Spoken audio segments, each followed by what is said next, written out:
आजिका समय रे किए धनी किए कोटिपति तो किए खाइबाकू पाउनी किए दिन मजूरिया किए निज खर्च निजे उठेई पारुनी।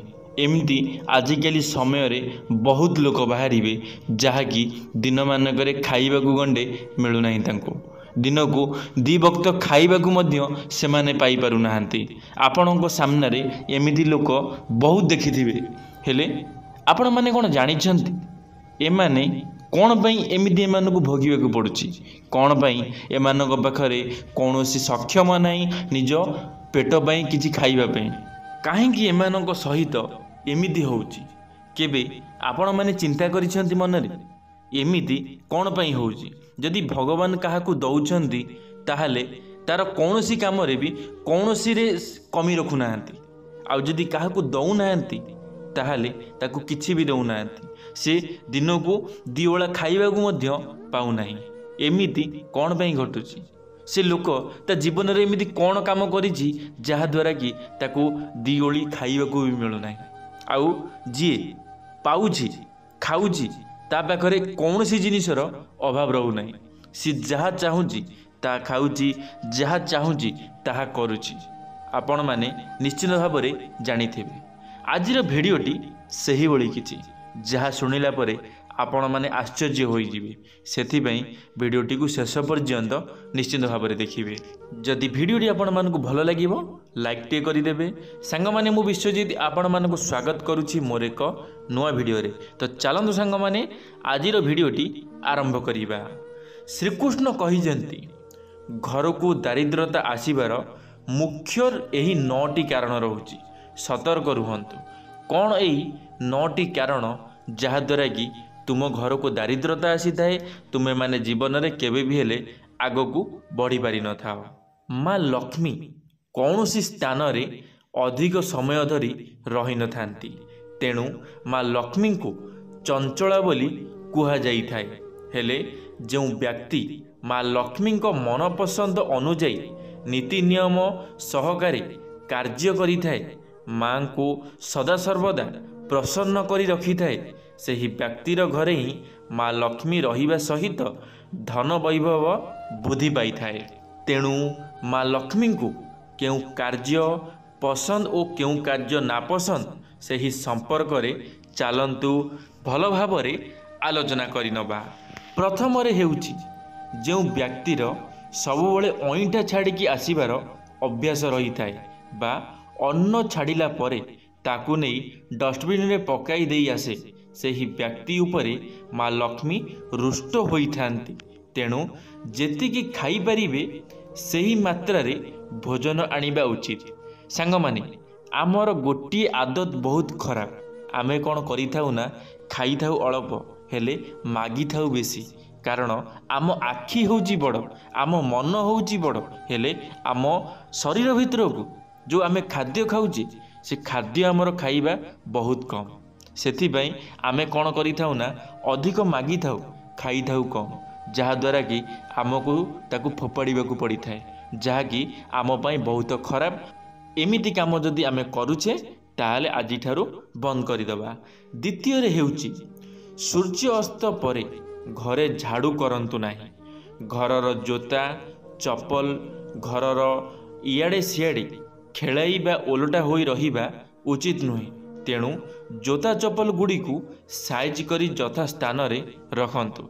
सांग माने आमे कौन करि थाउ जेतमळे कामरू फेरी थाउ आम चप्पल को आमे सेमती फोपाड़ी दे थाउ आमे देखि न थाउ कि आम चप्पल सीधा अछि कि उल्टा होइकिरी पड़ीची आमे कौन करि थाउ ना आमे मनरे गोटे जामर थाए जदि आम चप्पल टी उल्टा पड़ी थाए आम घरे झगड़ा होई थाए किंतु यह संपूर्ण भूल झगड़ा तो होई थाए ता सहित आपण माने लक्ष्मी छड़ा मध्य होई जाई थांती। तृतीय रे हेउची घरे बारंबार क्षीर उतुरिबाकू अशुभ बोली मना जाई थाए जहा द्वारा घरे अभाव अनाटन देखा देई थाए। तेणु एथि प्रति सर्वदा सतर्क रहिबा उचित होई थाए। सांग माने यदि आपणको घरे क्षीर उतुरी पशुची सबुबल पाई आपण कौन करिथांती ना गैस रे क्षीरटे बसई दी थांती आपण माने भूली जाई थांती आपण को काम करिथांती हेले आपण माने जेतବେଳେ आसी देखि थांती ସେଥିରେ ଆଉ କ୍ଷୀର ଟୋଟାଲ ନଥାଏ, ସବୁ ଉତୁରିକିରି ସବୁ ଗ୍ୟାସ୍ରେ ପଶି ଯାଇଥାଏ। ହେଲେ ଆପଣମାନଙ୍କୁ ଏ ଜିନିଷକୁ ଟିକେ ଧ୍ୟାନରେ ରଖିବାର ଅଛି। କେବେ ବି ହେଲେ ଗ୍ୟାସ୍ ଉପରେ ହେଉ କି ଚୁଲିରେ ହେଉ କେବେ ବି ହେଲେ ନ ଉତୁରି ପଶିବା ଦରକାର। କ୍ଷୀର କେବେ ବି ହେଲେ ଉତୁରି ନ ପଶିବା ଦରକାର।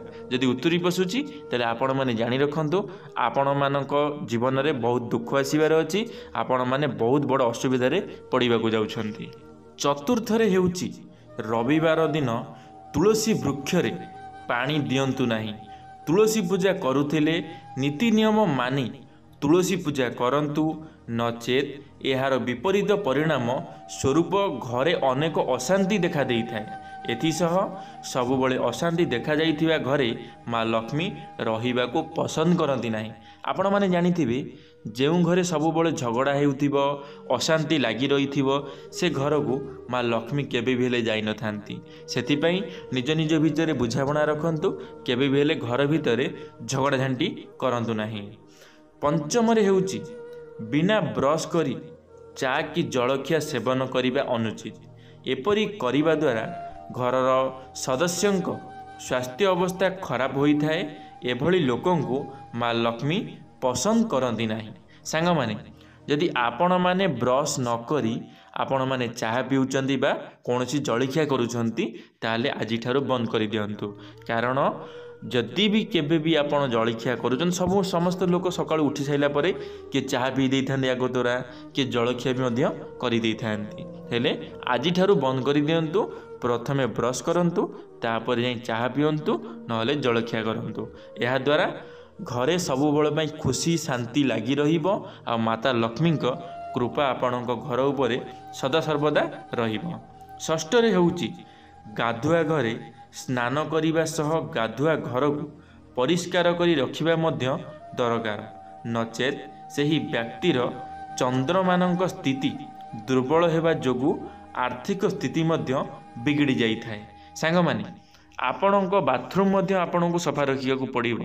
ଯଦି ଆପଣଙ୍କର ବାଥରୁମ୍ ଅସନା ଅଛି, ଆପଣମାନେ ସଫାସୁତୁରା ରଖୁନାହାନ୍ତି, ତାହେଲେ ମଧ୍ୟ ମାତା ଲକ୍ଷ୍ମୀ ରୁଷ୍ଟ ହୋଇଥାନ୍ତି, ମାତା ଲକ୍ଷ୍ମୀ ରାଗିଥାନ୍ତି, ଯାହାଦ୍ୱାରା କି ଆପଣମାନେ ଗୋଟିଏ ସମୟରେ ଲକ୍ଷ୍ମୀ ଛଡ଼ା ମଧ୍ୟ ହୋଇପାରନ୍ତି। ସପ୍ତମରେ ହେଉଛି ଘରେ ଅଧିକ ସମୟ ଧରି ଅଇଁଠା ବାସନକୁ ପଡ଼ି ରହିବାକୁ ଦିଅନ୍ତୁ ନାହିଁ। ନଚେତ୍ ସେହି ଘର ଉପରେ ମା ଲକ୍ଷ୍ମୀଙ୍କ ଶୁଭ ଦୃଷ୍ଟି ପଡ଼ିନଥାଏ, ଯାହାଦ୍ୱାରା ସେହି ଘରକୁ ଦୁଃଖ ଓ ଦରିଦ୍ରତା ମାଡ଼ି ଆସିଥାଏ। ଅଷ୍ଟମରେ ହେଉଛି ସମ୍ପୂର୍ଣ୍ଣ ଘରର ପରିଷ୍କାର ଓ ପରିଚ୍ଛନ୍ନତା ଉପରେ ଦୃଷ୍ଟି ରଖନ୍ତୁ।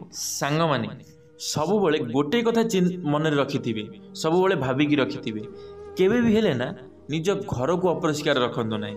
କାରଣ ମାତା ଲକ୍ଷ୍ମୀ ଯାହା ଘର ପରିଷ୍କାର ପରିଚ୍ଛନ୍ନତା ଥାଏ, ସବୁବେଳେ ସଫାସୁତୁରା ରଖିଥାଏ, ସେହି ଘରକୁ ହିଁ ମାତା ଲକ୍ଷ୍ମୀ ବେଶୀ ପ୍ରବେଶ କରିଥାନ୍ତି। ତ ସେଥିପାଇଁ ସବୁବେଳେ ଘରକୁ ସଫାସୁତୁରା ରଖନ୍ତୁ। ଯଦି ଘର ସଫାସୁତୁରା ନାହିଁ ତାହେଲେ ମାତା ଲକ୍ଷ୍ମୀ କେବେ ବି ହେଲେ ଆପଣଙ୍କ ଘରକୁ ପ୍ରବେଶ କରିବେ ନାହିଁ। ନବମରେ ହେଉଛି ସଦା ସର୍ବଦା ଗୁରୁଜନମାନଙ୍କୁ ସମ୍ମାନ କରନ୍ତୁ। ଗୁରୁଜନମାନଙ୍କର କଥା ଶୁଣନ୍ତୁ, ଗୁରୁଜନମାନଙ୍କର କଥା ମାନନ୍ତୁ। ସେ ଯାହା ବି କହୁଛନ୍ତି ତୁମମାନଙ୍କର ଭଲ ପାଇଁ କହୁଛନ୍ତି। କାରଣ ଯଦି ତୁମେମାନେ ଘରର କାହା କଥା ଶୁଣୁନାହ, ଗୁରୁଜନମାନଙ୍କୁ ଅଣଦେଖା କରୁଛ, ଗୁରୁଜନମାନଙ୍କ କଥା ଶୁଣୁନାହ, ତାହେଲେ କେବେ ବି ହେଲେ ମାତା ଲକ୍ଷ୍ମୀ ତୁମ ଘରକୁ ପ୍ରବେଶ କରିବେ ନାହିଁ। ଦୟାକରି ଏହି କଥାଟିର ଟିକେ ଧ୍ୟାନ ରଖିଥିବେ, ନହେଲେ ଆପଣଙ୍କ ସହିତ ମଧ୍ୟ ବହୁତ ବଡ଼ ଅଘଟଣ ଘଟିପାରେ। ଧନ୍ୟବାଦ ସାଙ୍ଗମାନେ, ଭିଡ଼ିଓଟି ଶେଷ ପର୍ଯ୍ୟନ୍ତ ଦେଖିଥିବାରୁ ଆପଣମାନଙ୍କୁ ଅଶେଷ ଅଶେଷ ଧନ୍ୟବାଦ। ଆଶା କରିବି ମୋର ଏହି ଭିଡ଼ିଓରୁ ଆପଣମାନଙ୍କୁ କିଛି ନା କିଛି ଶିଖିବା ପାଇଁ ମିଳିଥିବ। ଯଦି କିଛି ଶିଖିବା ପାଇଁ ମିଳିଛି ତାହେଲେ ଲାଇକ୍ଟିଏ କରିବେ, ସାଙ୍ଗମାନଙ୍କ ମଧ୍ୟରେ ସେୟାର ନିଶ୍ଚିତ ଭାବରେ କରିବେ, କମେଣ୍ଟ ବକ୍ସରେ ଆପଣମାନଙ୍କର ମତାମତ ରଖିବେ। ଯଦି ଆପଣମାନେ ଆମ ଟକିଂ ଅଲ୍ ୟୁଟ୍ୟୁବ୍ ଚ୍ୟାନେଲରେ ପ୍ରଥମ ଥର ପାଇଁ ଆମ ଟକିଂ ଅଲ୍ ୟୁଟ୍ୟୁବ୍ ଚ୍ୟାନେଲକୁ ସବସ୍କ୍ରାଇବ୍ କରି ବେଲ୍ ଆଇକନ୍କୁ ଅଲ୍ କ୍ଲିକ୍ କରିବେ। କାରଣ ଆମ ଚ୍ୟାନେଲରେ ଯେବେ କିଛି ନୂଆ ମୋଟିଭେସନାଲ୍ ଭିଡ଼ିଓ ଛଡ଼ାଯିବ ଆପଣମାନେ ସର୍ବପ୍ରଥମେ ଦେଖିପାରିବେ। ଧନ୍ୟବାଦ ସାଙ୍ଗମାନେ। ଜୟ ଜଗନ୍ନାଥ, ଜୟ ମା ଶାରଳା, ଜୟ ଶ୍ରୀକୃଷ୍ଣ।